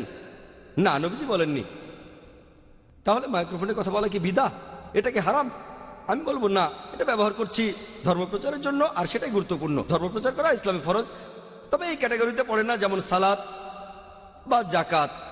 ধর্মপ্রচার করা ফরজ, আবশ্যিক, কোনো সন্দেহ নেই। তবে কিভাবে করতে হবে সেটার গাইডলাইন পাবেন কোরআন আর হাদিসে। তবে একটা সহিহ হাদিসও যদি বলে মাইক্রোফোনে কথা বলো না, তাহলে মাইক্রোফোনে কথা বলা হারাম, বুঝলেন? অথবা বলতে পারেন যে মুহাম্মদ সাল্লাল্লাহু আলাইহি ওয়াসাল্লাম কি টিভিতে কথা বলেছেন, স্যাটেলাইট চ্যানেলে কথা বলেছেন? তাহলে স্যাটেলাইট কি হারাম? এখন কোরআনের মাধ্যমে কথাটাকে পরীক্ষা করুন, যদি শরিয়ার কোনো নিয়ম না ভাঙে তাহলে হালাল, যদি নিয়ম ভাঙে তাহলে হারাম। বেশিরভাগ টেলিভিশন প্রোগ্রামই হারাম, কারণ এগুলোতে থাকে অশ্লীলতা, অনইসলামিক অনুষ্ঠান। তবে এরকম অনুষ্ঠান না থাকলে সেটা হবে হালাল। আমরা এটাকে ব্যবহার করতে পারি এই মিডিয়াকে ইসলাম প্রচারের জন্য, যদিও কোরআন আর হাদিসে এর উল্লেখ নেই। তবে একটা আয়াত এমন বলছে, মানুষকে তোমার প্রতিপালকের পথে আহ্বান করো হিকমত ও সদুপদেশ দ্বারা। আমার হিকমা হিসেবে স্যাটেলাইট চ্যানেলকে ব্যবহার করছি। তাহলে গাইডলাইনগুলো আছে। তবে যদি দাওয়ার কাজে এমন কিছু ব্যবহার করি যেটাকে বলা হয়েছে হারাম পবিত্র কোরআন আর হাদিসে, সেটা ভুল। আপনি এখানে সালাত সম্পর্কে যেটা বললেন, সালাত ইসলামের 5টা স্তম্ভের মধ্যে একটা, অথবা ইবাদতের মধ্যে একেবারে প্রথম সারির, যেমন তৌহিদ, সালাত, জাকাত, রোজা, হজ। এসব ক্ষেত্রে যা বলা আছে শুধু তাই করবেন, আর কিছু না। বলতে পারবেন না আমি এক পায়ে দাঁড়িয়ে নামাজ পড়বো, আমি এক পায়ের উপর দাঁড়িয়ে নামাজ পড়বো। এখন নবীজি কথা বলেননি যে এক পায়ে দাঁড়িয়ে নামাজ পড়াটা হারাম। কি পড়তে পারবে? না, পারবেন না, কারণ এটা ইসলামের 5টা স্তম্ভের একটা। কিন্তু ধরেন আপনি অসুস্থ আর সমস্যা থাকলে বসে নামাজ পড়তে পারেন, এ কথা কোরআন বলছে, হাদিসও বলছে। গাইডলাইনটা আছে, যেটার অনুমতি আছে সেটা হালাল। ধর্মপ্রচারের ক্ষেত্রেও একটা গাইডলাইন আছে, আলহামদুলিল্লাহ কোরআন এবং হাদিসে আছে। গাইডলাইনটা মেনে চলেন যেন শরিয়ার কোনো আইন না ভাঙেন। এটার উপরে সারাদিন ধরে লেকচার দেওয়া যায়। আশা করি উত্তরটা পেয়েছেন। কোনো বোন কি প্রশ্ন করবেন? স্যার, আমি জানতে চাচ্ছি যে পৃথিবীতে অনেক মানুষ ভুল কাজ করছে, মূর্তি পূজা করছে, নবী মুহাম্মদের বিরুদ্ধে বই লিখছে। আমার ভাবতে খুব অবাক লাগে, এতগুলো মানুষ দোজখে যাবে, এ ব্যাপারে আমরা কিছুই করতে পারবো না। বোন, আপনি প্রশ্ন করলেন যে আমরা পবিত্র কোরআনে দেখি, এছাড়াও সহিহ হাদিস সহ অন্যান্য বইগুলোতেও, যে অনেকেই ভুল করছে, নবীজির বিরুদ্ধে লিখছে। তিনি অবাক হচ্ছেন এতগুলো মানুষ কিভাবে দোজখে যাবে। আমাদের এই জীবনটা হলো পরীক্ষা। আপনারা যদি ভালো করে দেখেন যে নিচু গ্রেডের পরীক্ষাগুলোতে বেশিরভাগ ছাত্র পাশ করে, তবে উপরের লেভেলে গেলে সেখানে পাশ করাটা কঠিন। এছাড়াও আপনারা দেখবেন যে একটা হাদিস বলছে যে নবীজি সাল্লাল্লাহু আলাইহি সাল্লাম বলেছেন দোজখে পুরুষের চেয়ে নারী বেশি থাকবে। লোকে প্রশ্ন করে তাহলে কি নারীরা বেশি পাপ করে? আমি বলি আল্লাহ মালুম। তবে এই পৃথিবীতে নারীদের সংখ্যা বেশি, তাই যুক্তি বলে দোজখেও পুরুষের চাইতে নারীদের সংখ্যায় বেশি হবে, এ কথা আমি বলবো। তবে প্রসঙ্গটা এখানে খুব গুরুত্বপূর্ণ। আর নবীজি বলেছেন দোজখে নারীর সংখ্যা বেশি। কেন? আমি একটা উত্তর দিয়েছিলাম যে পৃথিবীতে নারীর সংখ্যা অনেক বেশি, তাই যুক্তি দিয়ে যদি ধরে নেই যে সমান সংখ্যক মানুষ বেহেশত আর দোজখে যাচ্ছে। আমি জানি না বেহেশতেও নারীদের সংখ্যা বেশি কিনা, হাদিসে এমন কিছু বলা নেই, ব্যাপারটা আলাদা দেখতে হবে। আর বোন, আপনি এখানে প্রশ্ন করলেন যে আপনি খুব অবাক হচ্ছেন, ভাবছেন এতগুলো মানুষ কিভাবে দোজখে যাবে। এখন কথা হচ্ছে যারা এটা বুঝতে পারছেন, তার মানে যারা চলে এসেছেন সরল পথে। তবে অনেক মানুষ এটা বোঝার পরও যেভাবে চিন্তা করে যে ও অন্ততপক্ষে আমি বেহেশতে যাব, তার কারণ অন্যান্য মানুষ খুব খারাপ আর আমি অবশ্যই বেহেশতে যাব। হযরত ওমরের বর্ণিত একটা হাদিসে বলা হয়েছে যে যদি তুমি জানো মাত্র একজন লোক বেহেশতে যাবে, তাহলে আল্লাহ তাআলার কাছে দোয়া করো যেন সেই লোকটা তুমি হতে পারো। বলতে পারেন না ও জানেন লোকজন সবাই আমার চেয়ে ভালো, তাহলে আমার তো বেহেশতে যাওয়ার প্রশ্নই আসে না। দোয়া করেন যেন বেহেশতে যেতে পারেন। আর যদি জানো যে একজন লোক দোজখে যাবে, তাহলে আল্লাহ তাআলার কাছে দোয়া করো আমি যেন সেই লোকটা হই। বলতে পারেন না, জানেন আমি তো এত ভালো কাজ করি, দিনে 5 ওয়াক্ত নামাজ পড়ি, আমি জাকাত দেই, অমুক লোকটা চোর, অমুক লোকটা পাপ করছে, তাহলে যে লোকটা দোজখে যাবে সে অবশ্যই আমি না। যদি আপনি জানেন যে একজন লোক যাবে দোজখে, তাহলে আল্লাহ তাআলার কাছে আপনি দোয়া করেন যেন আপনি সেই লোকটা না হন। তাহলে এই হাদিসের উপর ভিত্তি করে দেখছি যে আমাদের উচিত আল্লাহ তাআলার গাইডলাইন মেনে চলা। এখানে কোরআনে আল্লাহ তাআলা বলেছেন বেশিরভাগ মানুষ এখনো জানে না, তার মানে বেশিরভাগ মানুষই নির্দেশগুলো মেনে চলছে না। আল্লাহ সুবহানাহু ওয়া তাআলার গাইডলাইনগুলো আমাদের হাতের নাগালে আছে, কিন্তু বেশিরভাগ মানুষই আল্লাহ সুবহানাহু ওয়া তাআলার গাইডলাইনগুলো মেনে চলছে না। আর সেই কারণেই বুঝতে পারবেন যে দোজখে সেখানে যে বেশি লোক যাবে তার সম্ভাবনা বেশি, কারণ আমরা গাইডলাইনগুলো মেনে চলছি না। এজন্য আমাদের উচিত আল্লাহ তাআলাকে ধন্যবাদ জানানো, কারণ আমাদের হেদায়েত করেছেন। তবে হেদায়েতের পরে আমাদের দায়িত্ব হলো আল্লাহর নির্দেশ মেনে চলা। এমনও অনেকেই আছেন যারা মুসলিম কিন্তু কোরআন আর হাদিস মেনে চলছেন না। তাহলে যারা বুঝতে পেরেছে, আল্লাহ তাআলার নির্দেশগুলো বুঝতে পেরেছে, তারপরে সেগুলো মানে না, আমরা আল্লাহর কাছে দোয়া করব আমরা যেন সেরকম না হই। তবে বেশিরভাগ মানুষ যদি পরীক্ষায় ফেল করে তাহলে তারা দোজখে যাবে। উদাহরণস্বরূপ কোনো কঠিন পরীক্ষায় বসেছেন, যেমন মেডিকেলে ভর্তির জন্য পরীক্ষা, যারা মেডিকেল কলেজে ভর্তি হওয়ার জন্য ইচ্ছুক তারা কলেজ পাস করার পরে বেশিরভাগই হতে চায়, অর্ধেকের বেশি ছাত্র মেডিকেলে পড়তে চায়, কিন্তু কতজন চান্স পায়? সংখ্যায় খুবই কম তারা। আমি জানি না 5%, 2% নাকি 1%, তবে সংখ্যায় খুবই কম। খুব কম ছাত্রই সেখানে ভর্তি হতে পারে। এখানে আপনি বলতে পারবেন না আমি বুঝতে পারছি না এত ছাত্র কিভাবে মেডিকেলে ভর্তি হতে পারবে না। মেডিকেল কলেজে ভর্তি হতে গেলে আপনাকে পড়তে হবে, খাটাখাটনি করতে হবে, পড়াশোনা করতে হবে। একইভাবে বেহেশতে যেতে গেলে এটা সহজ কাজ না, এটা মেডিকেলে ভর্তির চেয়েও অনেক কঠিন কাজ। তাই এটা আসলে পরকালের জন্য পরীক্ষা। যারা আল্লাহর নির্দেশগুলো মেনে চলবেন তারা ইনশাআল্লাহ বেহেশতে যেতে পারবেন। আশা করি বোন উত্তরটা পেয়েছেন। কোন ভাই কি প্রশ্ন করবেন? হ্যাঁ ভাই। আসসালামু আলাইকুম। যারা গরিব তাদের জাকাত দিতে হবে, খুব ভালো কথা। তবে কিছু লোক আছে যারা বলে সৈয়দদের জাকাত দেয়া যাবে না, আপনি কি বলেন? ভাই প্রশ্ন করলেন যে জাকাত দেওয়ার কিছু নিয়ম কানুন আছে, এটা দেওয়া উচিত গরিব লোকদের। কোরআন পড়লে দেখবেন সূরা তাওবার 60 নম্বর আয়াতে উল্লেখ করা হয়েছে যাদের জাকাত দেওয়া যাবে এমন লোকের 8টা ক্যাটাগরি দেয়া আছে। ভাই প্রশ্ন করলেন যে তিনি শুনেছেন যে লোকজন বলে সৈয়দদের জাকাত দেওয়া যাবে না। দেখবেন যে আমাদের নবীজি সাল্লাল্লাহু আলাইহি সাল্লামের সময়ে তিনি বলেছেন যে নবীজির পরিবারের কোনো সদস্যকে জাকাত দেয়া যাবে না। হাদিস এটা বলছে। কোন হাদিস এমন বলছে না যে সৈয়দদের জাকাত দেয়া যাবে না। একটা হাদিসে বলা হয়েছে যে নবীজির পরিবারের সদস্যদের কাউকে জাকাত দেয়া যাবে না।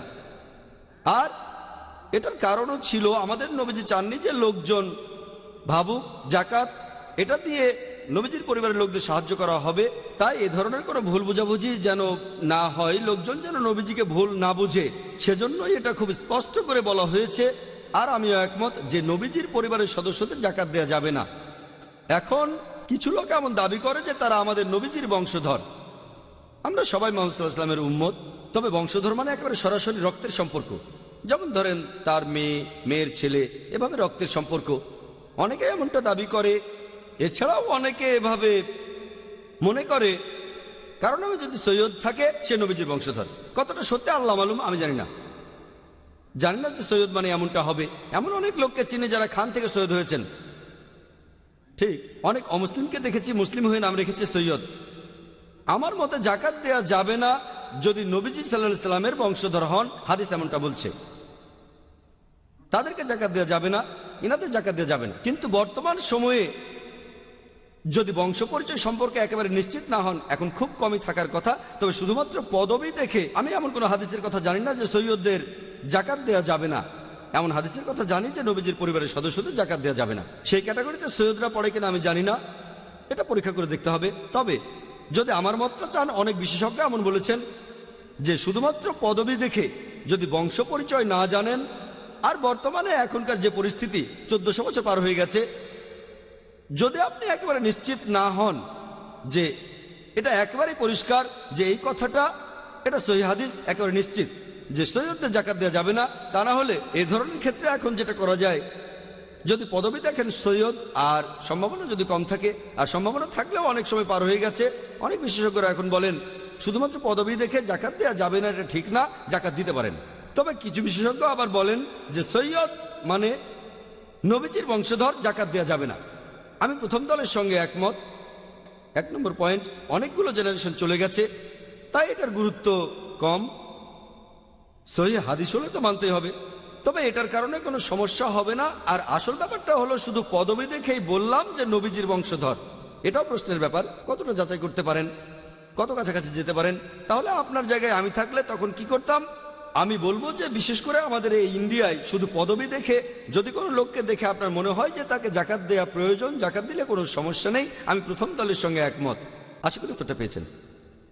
কোনো ভাই কি প্রশ্ন করবেন? হ্যাঁ ভাই। ইব্রাহিম আলাইহিস সালাম বলেছিলেন এ হলো আমার বোন, স্ত্রী না। আমাদের কি এমনটা বলার অনুমতি আছে? ভাই আপনি প্রশ্ন করলেন যে ইব্রাহিম আলাইহিস সালাম বলেছিলেন এ হলো আমার বোন, আমার স্ত্রী না, এর অনুমতি আছে কিনা। আল্লাহ তাআলা বলেছেন সত্যি কথা বলো, তবে জীবন হুমকির মুখে থাকলে কোরআন বলছে আপনি শিরকও করতে পারেন, তবে মনে ঈমান থাকতে হবে। 1 নম্বর পয়েন্ট, যে ধরেন কেউ এসে আপনার মাথায় পিস্তল ধরলো, তারপর বলল আপনি কি মুসলিম না হিন্দু? আপনি বললেন হিন্দু। আপনি কি মূর্তি পূজা করেন? তখন বললেন হ্যাঁ। আল্লাহ অনুমতি দিয়েছেন সেই ধরনের ক্ষেত্রে যখন জীবন হুমকির মুখে এমনটা বলতে পারেন, তবে আপনার মনে ঈমান থাকতে হবে। তবে যখন বিপদ কেটে যাবে, এটা আবশ্যিকও নয়। আপনি বলতে পারেন যে না আমি মুসলিম, তারপর মারা গেলেন, এটার অনুমতি আছে। তবে এই অনুমতিটাও আছে জীবনের উপর হুমকি থাকলে মিথ্যে কথা বলতে পারেন সেই পরিস্থিতিতে জীবন বাঁচানোর জন্য, তবে আপনার মনে ঈমান থাকবে। শরীয়তের 1 নম্বর পয়েন্ট। এখন ইব্রাহিম আলাইহিস সালামের প্রসঙ্গটা নিয়ে বলি। তিনি বলেছিলেন যে আমার বোন, এরকম কিছু ব্যাপার যদি ভালো করে দেখেন, কিছু হাদিস আছে যে একবার কিছু লোক প্রশ্ন করেছিল এক সাহাবীকে। সাহাবীগণ মাশাআল্লাহ সত্যবাদী ছিলেন। তারা এমন কিছু বলেন যে উত্তরটা সঠিক, কিন্তু হয়তো তারা পুরোপুরি সত্যটা বলেননি। যেমন ধরেন একবার শত্রুপক্ষের কিছু লোক এক সাহাবীকে খুঁজে বেড়াচ্ছিল, তাদের মধ্যে একজনও এই সাহাবীকে চিনত না। আমি সেই সাহাবীর নামটা ভুলে গেছি। তাকে প্রশ্ন করলো এই লোকটাকে দেখেছো? তখন তিনি এক পায়ে গিয়ে বললেন তাকে তো এখানে দাঁড়িয়ে থাকতে দেখলাম। তার মানে উনি বলছেন যে লোকটা আমি। সত্যি কথাই বলেছেন, মিথ্যা বলেননি। ঠিক জীবন হুমকির মুখে তিনি মিথ্যা বলতে পারতেন এই লোকটা আমি, অথবা আমি জানি না কোথায়, কারণ জীবন হুমকির মুখে ইসলাম অনুমতি দিয়েছে। তিনি বলেছিলেন এখানে তো দাঁড়িয়েছিল। তিনি মিথ্যে কথা বলেননি, সত্যি কথা বলেছিলেন। এভাবে দেখলে, যেমন ধরেন আমি বললাম যে কোনো বোন প্রশ্ন করবেন, তখন আমার স্ত্রী মহিলাদের মধ্য থেকে প্রশ্ন করলো, তো সে আমার স্ত্রী। আবার ইসলামিক জাতীয়তায় বোন যদি দেখি একটা উম্মা হিসেবে, তবে সে আমার স্ত্রী। সম্পর্কে সে আমার স্ত্রী, তবে এটা সামগ্রিকভাবে বলা। এখানে কেউ হয়তো বলবে আসসালামু আলাইকুম ভাই ও বোনেরা একজন বাদে, লোকজন হাসবে। তাই যে প্রিয় ভাই ও বোনেরা একজন বাদে, এখানে আমি হলে এভাবে বলবো না যে একজন বাদে। আমার স্ত্রী হয়তো মহিলাদের আসনে বসে আছে, সেখানে একজন বাদে বলার প্রয়োজন নেই, সবাই বুঝে নেবে। তাই যখন বললাম কোনো বোন কি প্রশ্ন করবেন, ইসলামিক জাতীয়তায় বোনের কথা বলছি, এটা কোনো রক্তের সম্পর্কের বোন না। ঠিক একইভাবে আমি জানি না ইব্রাহিম আলাইহিস সালাম কেন বলেছিলেন। আর সত্যি কথা বলতে কোরআন পরিষ্কারভাবে বলছে ইব্রাহিম আলাইহিস সালাম ছিলেন সত্যবাদী নবী। অন্য নবীরা সত্যবাদী ছিলেন না এমন না। এখানে ইব্রাহিম আলাইহিস সালামের বিরুদ্ধে অভিযোগ তিনি মিথ্যা বলেছিলেন। আমি এর উত্তরে বলবো যে এটা ইসলামিক জাতীয়তার বোন, কারণ পবিত্র কোরআনের সূরা তাওবার ৭১ নম্বর আয়াতে উল্লেখ করা হয়েছে, আল্লাহ বলেছেন ওয়াল মুমিনুনা ওয়াল মুমিনাত বাযুহুম আউলিয়া বায, যে মুমিন নর ও নারী তারা একে অন্যের সাহায্যকারী ও সমর্থক। তার মানে তারা একে অন্যের ভাই বা বোন। এভাবে দেখলে এখন ইব্রাহিম আলাইহিস সালাম কোন প্রসঙ্গে বলেছিলেন, এখন কোরআনে কথা বলছে নবী ইব্রাহিম সত্যবাদী নবী, আমি সেটা মানি। হয়তো বুদ্ধি করে এটা বলেছিলেন, তিনি চেষ্টা করেছিলেন যে কোনো মিথ্যে বলবেন না, তারপর বিপদ থেকে বের হয়ে আসতে পারবেন। আশা করি উত্তরটা পেয়েছেন। কোনো ভাই প্রশ্ন করবেন? হ্যাঁ ভাই। আসসালামু আলাইকুম ভাই। ওয়ালাইকুম আসসালাম রহমতুল্লাহ। আপনি শ্রী শ্রী রবিশঙ্করের সাথে একটা সিম্পোজিয়াম করেছিলেন, সেই আলোচনা অনুষ্ঠান এবং তার পরবর্তী অভিজ্ঞতাটা সম্পর্কে আমাদের কি কিছু বলবেন? ভাই প্রশ্ন করলেন যে কয়েক মাস আগে আমি শ্রী শ্রী রবিশঙ্করের সঙ্গে একটা সিম্পোজিয়াম করেছিলাম, আপনি এই অনুষ্ঠানটার পরের অভিজ্ঞতাটা জানতে চাচ্ছেন। সেই সিম্পোজিয়ামে ঠিক পরের দিনই আবার আলোচনা হয়েছিল, এখানে এই অডিটোরিয়ামে হয়েছিল। আগের আলোচনার টপিকের ধারাবাহিকতায় concept of god in Hinduism and Islam, Shri Shri Ravishankar আর আমার মধ্যে আলোচনার দ্বিতীয় পর্ব এই অডিটোরিয়ামে, কারণ আগের আলোচনায় খেয়াল রেখেছিলাম যাতে কারো অনুভূতিতে আঘাত না লাগে। যেটা চেষ্টা করেছিলাম প্রচার করতে ইসলাম, সেটা করেছি। তবে পরের পর্বটা একটু খোলামেলা ছিল। আগে এই কথাগুলো আমি বলিনি কারণ লোকজন তাতে আঘাত পেতে পারে, তবে প্রধান উদ্দেশ্য ছিল ইসলাম প্রচার করা। সেই আলোচনায় আমি বলেছি অনেক কথাই ওনার বইতে আছে যেগুলো ইসলামের বিরুদ্ধে। অনেক কিছু হয়তো টপিকের বাইরে, কিছু পয়েন্ট ছিল যেগুলো টপিকের ভেতরে, এছাড়াও কিছু পয়েন্ট ছিল যেগুলো আমাদের টপিকের বাইরে। এই পর্বটা আসলে করা হয়েছিল যেন মানুষ জানুক, পৃথিবী জানুক যে উনার লেখা বই the common thread between Hinduism and ইসলাম, সেখানে অনেক ভুল আছে। সত্যি বলতে সংশোধন করতে গেলে বইয়ের পাতাই থাকে না, সেখানে কয়েকশো ভুল আছে। এটাই পরিষ্কার করেছি যে তিনি কিছু ভুল করেছেন। তিনি এমন অনেক কথাই বলেছেন যেগুলো ঠিক না। এটাই ছিল সে পর্বটা।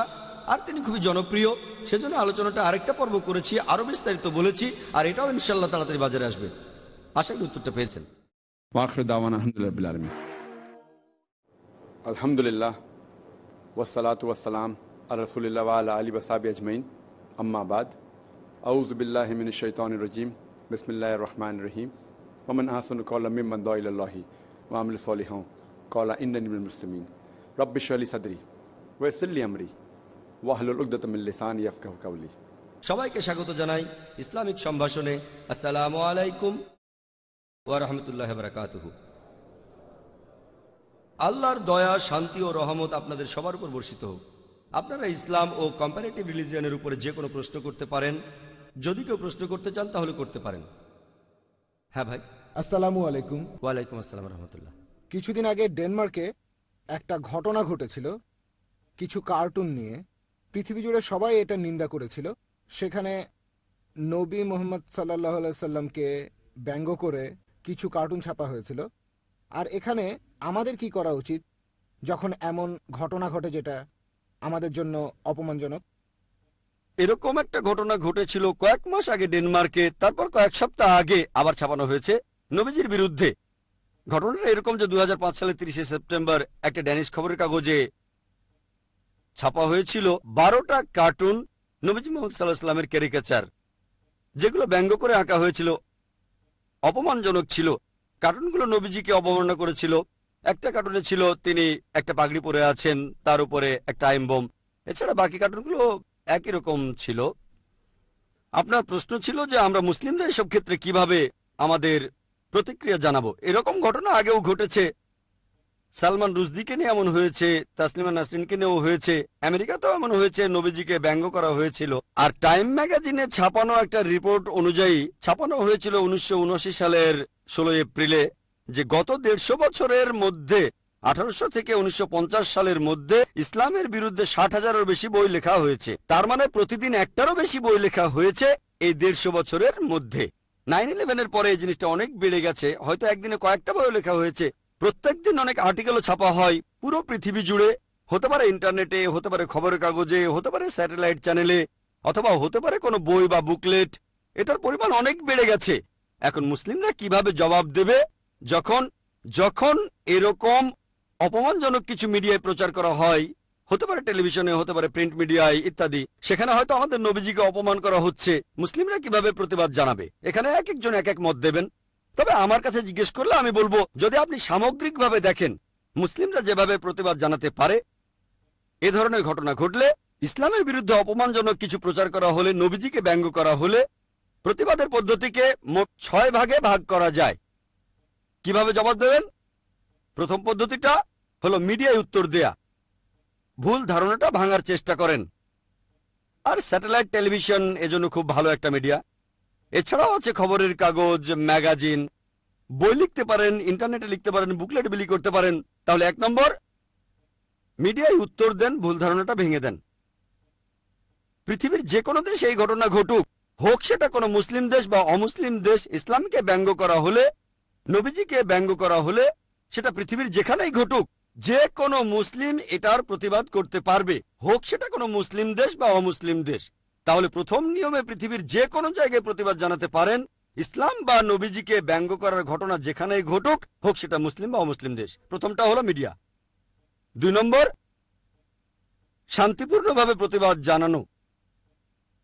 সেটাও হতে পারে সভা সমাবেশ, অথবা সে দেশের কর্তৃপক্ষকে জানানো যে এরকম ঘটনা ঘটেছে। যেমন ডেনমার্কে শান্তিপূর্ণ প্রতিবাদ মিছিল বের করা হয়েছিল, ডেনমার্কের প্রধানমন্ত্রীকে এটা জানানো হয়েছিল ইত্যাদি।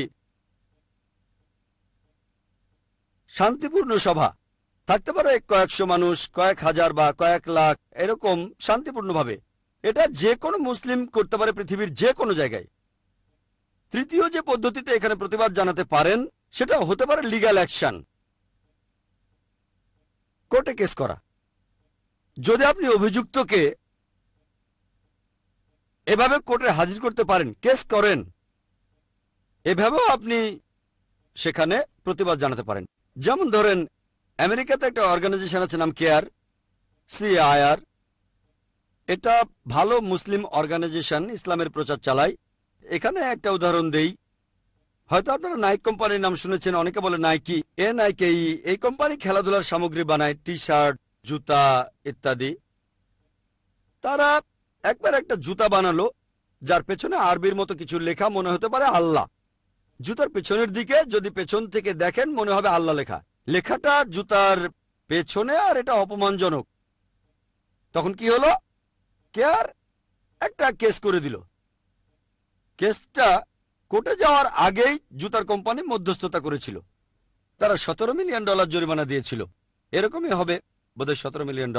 কেয়ার সেই টাকা দিয়ে সেখানকার মুসলিমদের জন্য অনেক কাজ করেছিল। তারা মুসলিমদের জন্য পার্ক বানিয়েছিল, স্কুল বানিয়েছিল। এরকমই এই কেয়ার কোম্পানি একটা মুসলিম অর্গানাইজেশন কেস করলো। তবে কেসটা কোর্টে যায়নি, কারণ তাহলে আরো জরিমানা হতো।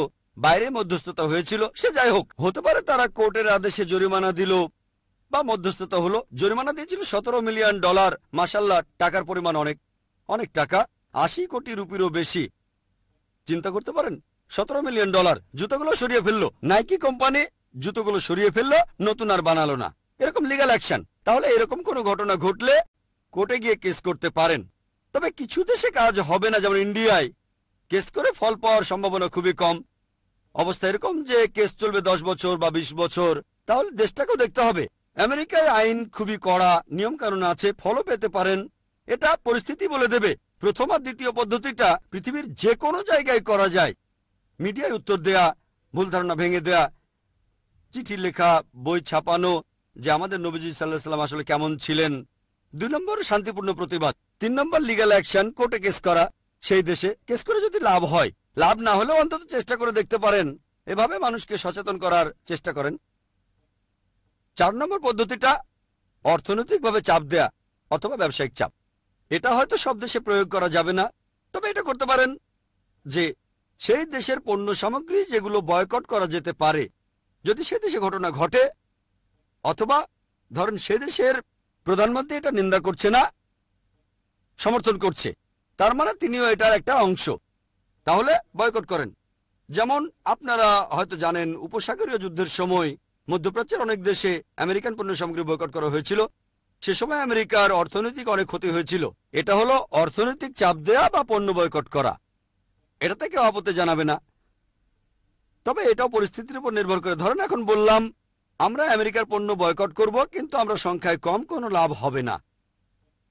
যদি এটা ফলপ্রসূ হয়, অর্থনীতিতে প্রভাব ফেলে, করেন। এটা হলো চতুর্থ পদ্ধতি। পঞ্চম হতে পারে রাজনৈতিক চাপ দেয়া। রাজনৈতিক চাপ মানে সমস্ত মুসলিম দেশগুলো তারা একসাথে হয়ে তখন সেই দেশের প্রধানকে তারা জানাবে যে এটা বন্ধ করতে হবে, না হলে আমাদের দেশ থেকে আপনাদের এম্বাসি তুলে দেব, রাষ্ট্রদূতদের ফিরিয়ে নেব ইত্যাদি। তাহলে এটা হলো 5 নম্বর পদ্ধতি, রাজনৈতিক চাপ সরাসরি। প্রধানমন্ত্রীরা আলোচনা করবেন, প্রেসিডেন্টরা আলোচনা করবেন, রাজনৈতিক আলোচনা যে এই কাজ বন্ধ করতে হবে, ক্ষমা চাইতে হবে, তা না হলে রাজনৈতিকভাবে বয়কট করা হবে। সর্বশেষ 6 নম্বর পদ্ধতি, প্রতিবাদ করা বা এমন কিছু আঘাত করে। যেমন ধরেন লোকজন এমন করলো যে আগুন ধরিয়ে দিল, এম্বাসিতে পাথর মারলো, কেউ হয়তো এমন কাজ করলো যে একটা বোমা ফাটিয়ে দিল, এমন হচ্ছে। প্রথম 5টা পদ্ধতিতে কোনো সমস্যা নেই, কেউ আপত্তি জানাবে না। মানুষ এভাবে প্রতিবাদ জানাচ্ছে, আপত্তি জানাবে কেন? এটা বাক স্বাধীনতা। তাহলে আমাদেরও উত্তর দেওয়ার স্বাধীনতা আছে। সে যদি আপনার শত্রুও হয়, ধরেন কেউ নবীজির বিরুদ্ধে বই লিখেছে, আপনি মিডিয়ায় প্রতিবাদ জানালেন, সে আপত্তি জানাবে না। এই 6 নম্বর পদ্ধতিতে যদি বিক্ষোভ প্রদর্শন করেন, এটা যদি খুব মারাত্মক না হয় কিছু মনে করবে না, যদি সেটা ক্ষতিকর কিছু না হয়। যেমন ফ্ল্যাগ পুড়িয়ে দিলাম, কাজ হতে পারে নাও হতে পারে, তবে আপত্তি করবে না। 6 নম্বর পদ্ধতিতে বিক্ষোভ প্রদর্শন, এমন হলে সমস্যা নেই। তবে যদি এমন হয় সেই দেশের কাউকে ধরলেন, তাকে আটক করে রাখলেন, তারপর অত্যাচার করলেন অথবা মেরে ফেললেন, ইসলাম এটা নিষিদ্ধ। একজন আমেরিকানকে কিডন্যাপ করলাম, এবার তাকে মেরে ফেলবো অথবা আমি একটা বোমা ফাটাবো, ইসলাম এটা নিষিদ্ধ। প্রথম 5টা পদ্ধতির কথা যদি বলেন, মুসলিমরা আপত্তি করবে না, অমুসলিমরা আপত্তি করবে না। 6 নম্বরটা শক্তি প্রয়োগ করা, ফ্ল্যাগ পুড়িয়ে দেয়া, কুশপুত্তলিকা পোড়ানো, বেশিরভাগ মানুষ আপত্তি করবে না, ইসলামও এটাকে পুরোপুরি হারাম বলবে না। তবে 6 নম্বর পদ্ধতিটা যদি মারাত্মক হয়ে যায়, যে নিরীহ কাউকে ধরলেন আর মেরে ফেললেন, আল্লাহ পবিত্র কোরআনে সূরা মাইদার 32 নম্বর আয়াতে বলেছেন, যদি কেউ কোনো মানুষকে হত্যা করে, যদি সেটা খুনের অপরাধ বা বিশৃঙ্খলা করার অপরাধ না হয়, তাহলে সে যেন পুরো মানুষ জাতিকে হত্যা করলো। যদি কোনো মানুষকে মেরে ফেলেন, হোক মুসলিম বা অমুসলিম, যদি সেটা খুন বা বিশৃঙ্খলা করার অপরাধে না হয়, তাহলে আপনি পুরো মানুষ জাতিকেই হত্যা করলেন। আর যদি কাউকে বাঁচান, তাহলে পুরো মানুষ জাতিকে বাঁচালেন। যদি সত্যিকারের দায়ী লোকদের ধরতে পারেন, তাহলে সেটা আলাদা কথা, কিন্তু কোনো দেশের নিরীহ কোনো লোককে ধরলেন, ইসলাম এটা সম্পূর্ণ নিষিদ্ধ। যদি আপনি আসল অপরাধীকে ধরতে পারেন, যদি সেটা ইসলামী দেশে হয়, তাহলে তাকে ইসলামী শরিয়া অনুযায়ী শাস্তি দেন, আমার আপত্তি থাকবে না। তাহলে মুসলিমরা এইভাবে প্রতিক্রিয়া জানাতে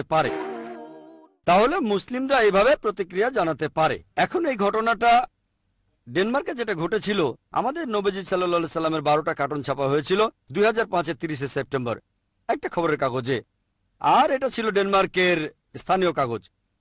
তখন সেখানকার মুসলিম নেতারা তারা একসাথে হলো, এটা নিয়ে আলোচনা করলো, মুসলিম রাষ্ট্রদূতরা একসাথে হলো। 3 সপ্তাহ পরে তারা প্রধানমন্ত্রীর কাছে গেল, তারা সেখানে বলল এটা ঠিক না, অপমানজনক, বন্ধ করতে হবে। প্রধানমন্ত্রী হালকাভাবে নিলেন, কোনো পদক্ষেপে নিলেন না, তিনি গায়ে মাখলেন না, ঠিক আছে দেখব, কিন্তু গায়ে মাখলেন না। 2006-এর 20শে জানুয়ারি, 3 মাস পরে এই কার্টুনগুলো ছাপানো হলো নরওয়েতে। তখন অনেক মুসলিমে আমাকে বলেছিল যে এটা কি ঠিক হচ্ছে, সবাই যেভাবে বিক্ষোভ জানাচ্ছে, প্রতিবাদ করছে, ইত্যাদি ইত্যাদি। আমি বলেছিলাম যে ছোট থাকতেই যদি এটাকে ছেটে না ফেলেন, এটা বাড়তে থাকবে।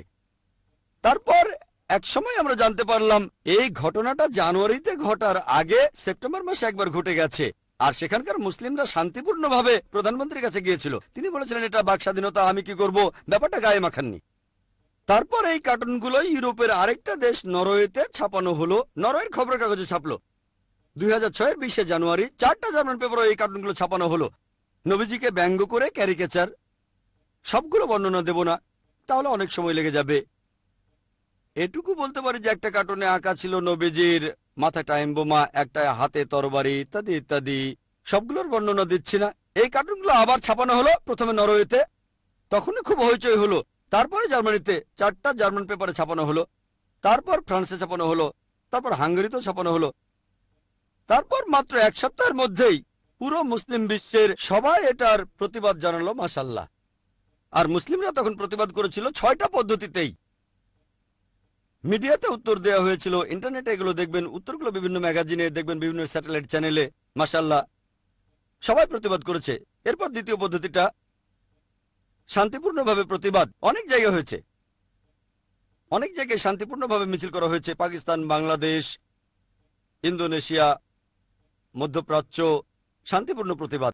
তৃতীয় পদ্ধতি লিগ্যাল অ্যাকশন নেয়া।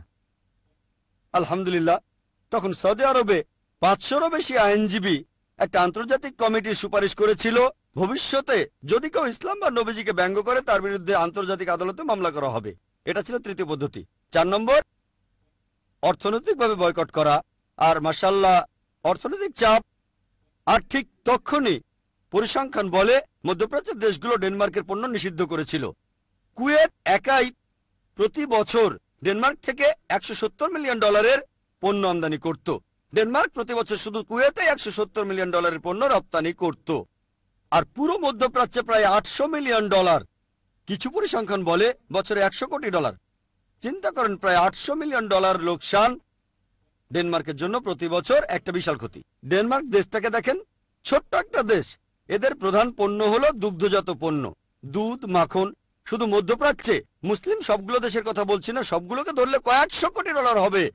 মধ্যপ্রাচ্যে কি হলো, সেখানে বিভিন্ন সুপারমার্কেটে দেখা গেল সেই মার্কেটের যারা মালিক তারা তখনই বলল ডেনমার্কের দুগ্ধজাত পণ্য নিষিদ্ধ।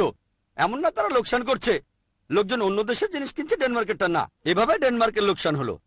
তখন তারা যেটা করলো যে ডেয়ারি প্রোডাক্ট কমিটি ডেনমার্কের প্রধানমন্ত্রীর কাছে গেল, প্রিন্ট মিডিয়ার কাছে গেল যে কি হচ্ছে।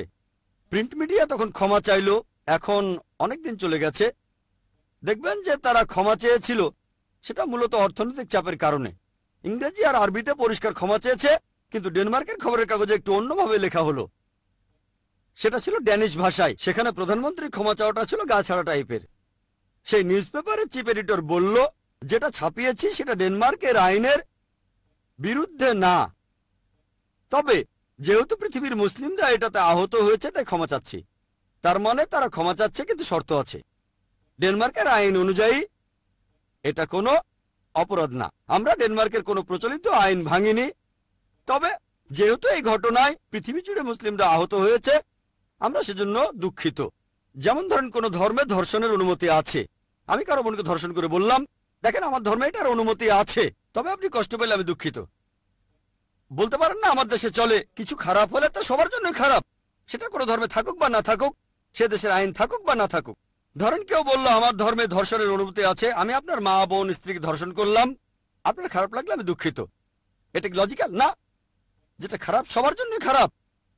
হারাম বলা হলে সেটা সবার জন্যই হারাম, অথবা বেশিরভাগের জন্য সেটা তাহলে হারাম। অল্প লোকের জন্য খারাপ হলে হারাম না, যেমন যাদের ডায়াবেটিস আছে তাদের জন্য চিনি খাওয়া ঠিক না, এটা সবার জন্য হারাম না, শুধু রোগীদের জন্য হারাম। আর এখানে ক্ষমা চাওয়া হলো দায় সারাভাবে। তবে ডেনমার্কে এটা নিয়ে বিশাল হট্টগোল হয়েছিল। দেখবেন যে এই $800 মিলিয়ন আমেরিকার জন্য কিছুই না, তাহলে ডেনমার্কের জায়গায় আমেরিকা হলে তেমন কিছু হতো না। তবে এমন ঘটেছিল, গত বছরে সব আমেরিকান পণ্য নিষিদ্ধ করা হয়েছিল, বিশাল লোকসান হয়েছিল, কয়েকশো কোটি ডলার লস আমেরিকার জন্য অনেক। তাই এভাবে বয়কট করলে দেশটা যদি বড় হয় আর লোকসানটা ছোট, হয়তো খুব একটা কাজ হবে না। তবে এই $800 মিলিয়ন ডেনমার্কের জন্য অনেক টাকা, আমেরিকার জন্য হয়তো অনেক না। তাহলে যদি আপনারা এভাবে অর্থনৈতিক চাপ দিতে চান, বয়কট করতে চান, যেমন ধরেন এখন আমি বললাম আসুন আমরা ইন্ডিয়ায় ডেনমার্কের পণ্য বয়কট করি, এতে ডেনমার্কের কিছুই হবে না, তাদের অর্থনীতির উপরে এই কারণে কোনো রকম প্রভাবই পড়বে না। যদিও ইন্ডিয়া একটা বড় দেশ, 100 কোটি মানুষের মধ্যে মুসলিম প্রায় 16-17 কোটিরও বেশি হবে, তবে ইন্ডিয়া ডেনমার্ক থেকে বেশি পণ্য আমদানি করে না। কিন্তু মধ্যপ্রাচ্যের দেশগুলো, ডেনমার্কের বেশিরভাগ রপ্তানি মধ্যপ্রাচ্যে, এটা পরিস্থিতির উপর নির্ভর করে। এই পদ্ধতিতে ভালো কাজ হয়েছে, তখনই প্রতিক্রিয়া পাওয়া গেছে, তারা ক্ষমা চেয়েছে। এবার রাজনৈতিক চাপের কথা বলি, 5 নম্বরটা রাজনৈতিক। অনেক মুসলিম দেশ তখন প্রতিবাদ করেছিল। মুসলিম রাষ্ট্রদূতরা 20 অক্টোবর গিয়েছিল প্রধানমন্ত্রীর কাছে আর বলেছিল এই কাজটা ঠিক হচ্ছে না, কিন্তু এতে কোনো কাজ হলো না। তখন কি হলো, সৌদি আরব ডেনমার্ক থেকে তাদের রাষ্ট্রদূতকে ফিরিয়ে আনলো। ডেনমার্কে তাদের রাষ্ট্রদূতকে জানানো হলো আপনি চলে আসেন এক্ষুনি। অনেক মুসলিম দেশ বলল যে তাদের দেশে ডেনমার্কের এম্বাসি দরকার নেই। এটাই হলো রাজনৈতিক চাপ। এখন তারা ক্ষমা চাচ্ছে, বলছে দুঃখিত। আলহামদুলিল্লাহ সুম্মা আলহামদুলিল্লাহ, পুরো পৃথিবী জুড়ে বিভিন্ন জায়গায় মুসলিমরা সবাই মিলে প্রতিবাদ করেছিল। শেষ পদ্ধতিটা হচ্ছে ভায়োলেন্স। এটা বিভিন্ন দেশে হয়েছে, যেমন ইন্দোনেশিয়া, তারা ডেনমার্কের এম্বাসিতে চড়াও হয়েছিল, সেখানে ভাঙচুরও করেছিল, পচা ডিম আর টমেটো ছুঁড়ে মেরেছিল। ইরাকে ডেনমার্কের ফ্ল্যাগ পায়ের নিচে ফেলে পাড়ানো হয়েছিল, পুড়িয়েও ফেলেছিল। এ পর্যন্ত ভালো, ঠিক আছে। তবে কিছু জায়গায়, যেমন প্যালেস্টাইনে, এক জার্মান নাগরিককে ড্যানিশ ভেবে তারা কিডন্যাপ করেছিল, মৃত্যুর হুমকিও দিয়েছিল। পরে লোকটার পরিচয় জানতে পেরে প্যালেস্টাইন পুলিশের হাতে তুলে দিয়েছিল। এছাড়া লন্ডনে তখন ব্যানার লাগানো হয়েছিল যে এটা যদি বন্ধ না করেন লন্ডনে আবার 7/7 এর মতো ঘটনা ঘটবে, তার মানে আবার আত্মঘাতী বোমা হামলা হবে। আর আমি বলবো ইসলামে এসব কাজের কোনো অনুমতি নেই। এটা হলো 6 নম্বর পদ্ধতি। অন্য 5টা পদ্ধতি আলহামদুলিল্লাহ, তবে শেষেরটা ফ্ল্যাগ পুড়িয়ে দেওয়া, কেউ বলবে হ্যাঁ, কেউ বলবেন না, পুরোপুরি হারাম বলতে পারবে না, তবে নিরীহ মানুষ মারা হারাম ইসলামে। এখানে দেখবেন অন্তত একটা জিনিস ভালো হয়েছে, যে আমেরিকায় এটা ছাপানো হয়নি। ইংল্যান্ডের সরকার সে সময় ডেনমার্কের বিরুদ্ধে কথা বলেছে। অন্যান্য সব ইউরোপিয়ান দেশ বেশিরভাগই ডেনমার্ককে সমর্থন করেছে যে এটা বাক স্বাধীনতা। কিন্তু জ্যাক স্ট্র, ফরেন মিনিস্টার ইংল্যান্ডের, বলেছিলেন বাক স্বাধীনতা থাকবে, তার মানে এই না কোনো ধর্মকে আক্রমণ করবেন অথবা নিন্দা করবেন। আমেরিকা একই কাজ করেছে, আমেরিকা নিন্দা করেছে। কারণ এমনও হতে পারে অতীতে আমেরিকা আর ইংল্যান্ডে যেসব ঘটনা ঘটেছিল তারা আগের চেয়ে বুদ্ধিমান হয়েছে। আমি আগের কাজগুলো সমর্থন করছি না, তবে তারা বুঝেছে এইসব ক্যারিকাচারের কারণে কোটি কোটি ডলার লোকসান হচ্ছে। বিবিসিও নিন্দা করেছে। এইসব লোকজন বিশেষ করে আমেরিকায় আর ইংল্যান্ডে, তারা ডেনমার্কের এই কাজটা প্রতিবাদ করেছিল, তারা মুসলিমদের পক্ষে বলেছিল। কিন্তু অন্য ইউরোপিয়ান দেশগুলো, জার্মানি, ইটালি, তারা বলল এটা বাক স্বাধীনতা, এতে সমস্যা কোথায়? কার্টুনটা ফ্রান্সে ছাপা হয়েছিল। ফ্রান্সের সেই খবরের কাগজের চিফ এডিটরকে চাকরি থেকে বরখাস্ত করা হয়েছিল ফ্রান্সের ভূমিকাটা ছিল নিরপেক্ষ। জর্ডানও কার্টুনটা ছাপা হয়েছিল। এক মুসলিম লোক, তার মতে সে মুসলিমদের এটা জানাতে চেয়েছিল, সেও বরখাস্ত হয়েছিল। এখানে আমরা এভাবে প্রতিবাদ করব যাতে ইসলাম সম্পর্কে ভুল ধারণাগুলো ভাঙতে পারি। এখন যদি আমরা ভায়োলেন্সের পথে এগিয়ে যাই, নিরীহ মানুষ মারি, তাহলে ইসলাম ধর্মেরই বদনাম হবে। তাহলে আপনি যদি সব দিক বিবেচনা করে এভাবে উত্তর দেন, ইনশাল্লাহ ইনশাল্লাহ আল্লাহ পাশে থাকবেন, আর আমরাও তাহলে ভুল ধারণাগুলো ভেঙে দিতে পারবো আর ইসলামের প্রচার করতে পারবো। আশা করি উত্তরটা পেয়েছেন। হ্যাঁ ভাই। একবার একটা জুতোর মডেলে আরবি আয়াত বিসমিল্লাহির রহমানুর রহিম লেখা হলো, মুসলিমরা সবাই স্ট্রাইক করলো। এসব ঘটনা এখনো ঘটছে, সবাই আমাদের সাথে খেলছে। প্রথম প্রশ্ন। দ্বিতীয়টা হলো, এভাবে স্ট্রাইক করা বা হরতাল ডাকা ইসলামের ব্যাপারে কি বলে? কারণ এখানে অনেকেই ক্ষতিগ্রস্ত হচ্ছে যারা সরাসরি জড়িত নয়। যে দোকানে পাথর মারা হয়েছে তারাও হয়তো সরাসরি এর সাথে জড়িত নয়। ইসলাম ধর্ম এ ব্যাপারে কি বলছে? ভাই, আপনি প্রশ্ন করলেন আর এটার উত্তর আমি আগেই দিয়েছি। আমি একটা জেনারেল উত্তর দিয়েছি। সেই উত্তরটার মধ্যে সবকিছুই পড়ে, সালমান রুশদি, তাসলিমা নাসরিন আর আমেরিকা, সবকিছু। আমার উত্তরটা ছিল সামগ্রিক। তারপরে ডেনমার্কের ছাপানো সেই কার্টুনগুলো নিয়েও আমি বলেছিলাম। সেখানে বলেছিলাম যে 6 নম্বর ছিল ভায়োলেন্স। এই ভায়োলেন্সের ব্যাপারে তখন আমি বলেছিলাম, ফ্ল্যাগ পুড়িয়ে দিলেন, লোকে আপত্তি করতে পারে, তবে এটাকে হারাম বলবে না। অথবা ঢিল মেরে জানালার কাঁচ ভাঙলেন, সেই দেশের এম্বাসির জানালা, যেটা অন্যায় করেছে। তবে অন্য কারো দোকানে আগুন ধরানোকে হারাম বলবো। অবশ্য যদি সেই ব্যাপারটার সাথে জড়িত কেউ, একেবারে সরাসরি জড়িত এমন কাউকে ধরতে পারেন, তাহলে ব্যাপারটা আলাদা। আপনি সেই দেশের কোন নাগরিককে কিডন্যাপ করে অত্যাচার করতে পারেন না, এটা হারাম। তাহলে দোকানে পাথর মারা এটা সম্পূর্ণ হারাম। যদি সেই দোকানদার অন্যায় কিছু করেছে সেজন্য পাথর মারছেন, তাহলে ঠিক আছে। তবে অন্য কাউকে আক্রমণ করা ঠিক না। এখানে যেটা করতে পারে না, আমি আগেও বলেছি, যদি সেই দেশ দায়ী হয়, প্রধানমন্ত্রী এটাকে সমর্থন করে, তার মানে প্রধানমন্ত্রীও জড়িত।